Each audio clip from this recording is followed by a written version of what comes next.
खुलुमबाय बड'लेण्ड रादाब नायगिरि बयनिसिमबो फुंबिलिनि गोजोन हामलायथि बावहरबाय।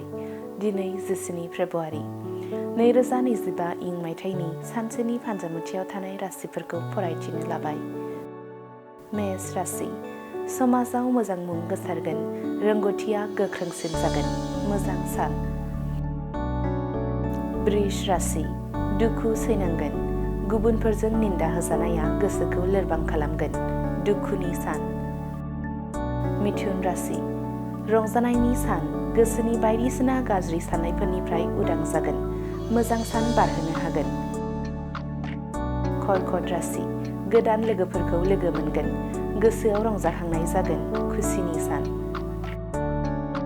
सिंह राशि गोजोन गैयै सान, बिसि-फिसायनि गेजेराव दावराव दावसि जागोन, साना गाज्रियै बारलांगोन। कन्या राशि सांग्रां थानाया गोनां, सोरजोंबा नांलायनाय जाफ्लांनो हागौ, गोसो हमथाना लाखिनांगोन। तुला राशि नाजाथाबनायनि फिथाइ मोनगोन, गोदान खामानियाव जगाजग जागोन, साना गोजोनै बारलांगोन। वृश्चिक राशि रंजानायजों सान बारहोहरनो हागोन, बयजोंबो गोरोबलायना थानो हागोन, गोदान लोगोफोरजों लोगो मोनगोन। धनु राशि जेंना गोनां सान, गाज्रि जाब्रबथाय जानो हागौ, सांग्रां जाना सोलिनाया गोनांथार।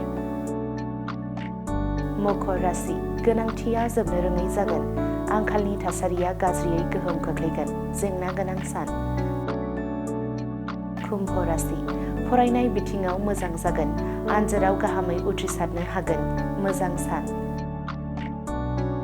मीन राशि साबधान जानांगोन, देहा सावस्रिखौ लोरबां मोननो हागौ, जानाय लोंनायाव थाल लानांगोन।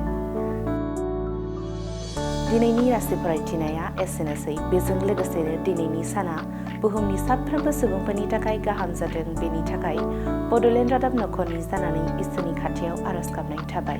गोजोन्थों।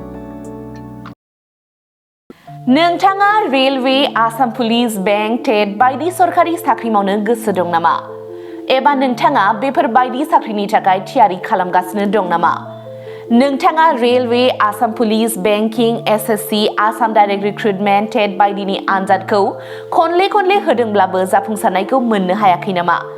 जुदि नोंथाङा railway, Assam police, banking, SSC, Assam direct recruitment, TET cum recruitment आनजादनि थाखाय थियारि खालामगासिनो दङब्ला नोंथांनि थाखाय लानानै फैदों मोनसे मोजां रादाब।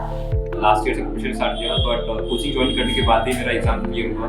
तो मेरा इस साल 3 एग्जाम का प्री क्लियर हुआ, सीएचएसएल का प्री क्लियर हुआ, फिर आईपीएस पीओ का मेरा प्री क्लियर हुआ है और सीजीएल का भी मेरा प्री क्लियर हुआ है। तो अभी मैं मेंस का प्रिपरेशन कर रहा हूँ। क'क्राझार सहरनि RNB road ward number 6 Sai Baba मन्दिर एबा एयारटेल अफिसनि साखाथियाव दङ आईबीटी कचिं इन्स्टिट्यूटआ। आईबीटी कचिं इन्स्टिट्यूटआव banking, SSC, railways, defence, TET आरो गुबुन सरकारि साख्रिफोरनि आनजादनि कचिं होनाय जायो आरो बेनि मुं थिसननाया दासान्दि सोलिगासिनो दङ। आं नाजाथाय मेथ्सफोराव उइकफोर ओमफ्राय दा बाहायनाया एसे गुबुन जाबाय आरो बाहाय सीए क्लासबो जायो, माने सामफ्राम कारेन्ट एफेयारफोर जानाय, माला मा जानाय, जे मा जानाय बेखौ मोनगोन। ओमफ्राय रिजनिंफोर, इंग्लिश क्लास जाजोबो गासैबो। मेरा क्वांट में एक्चुअली खराब था, इसलिए मेरा ज़्यादातर एग्जाम में क्वालिफाई नहीं कर पा रहा था और कॉन्फिडेंट भी नहीं था। जब से मैंने ज्वाइन किया है तब से मैंने क्वांट पे एक्चुअली अभी मैं क्वांट पे अच्छा हूँ और कर भी पा रहा हूँ, तो अभी कॉन्फिडेंट भी हूँ और फैकल्टीज भी बहुत अच्छे हेल्प करते हैं बहुत। आईबीटी कचिं इन्स्टिट्यूटआव मुं थिसननायनि गोबां मुलाम्फाफोरखौ नोंथाङा मोननो हागोन, जेरै ल' course fees, specially daily current affairs classes, lifetime membership card, weekly 5 to 6 days classes, comprehensive study materials, regular online and offline mock test, Make My Exam app, flexible class timings, doubt clearing session। बेफोर गासै सुबिदाफोरखौ नोंथाङा IBT coaching इन्स्टिट्यूटआव मोननो हागोन। अब्ला थाबैनो मुं थिसनदो। आबुङै मिथिनो थाखाय 9387277188 एबा 9101325849 आव सोलाद लानो हागोन।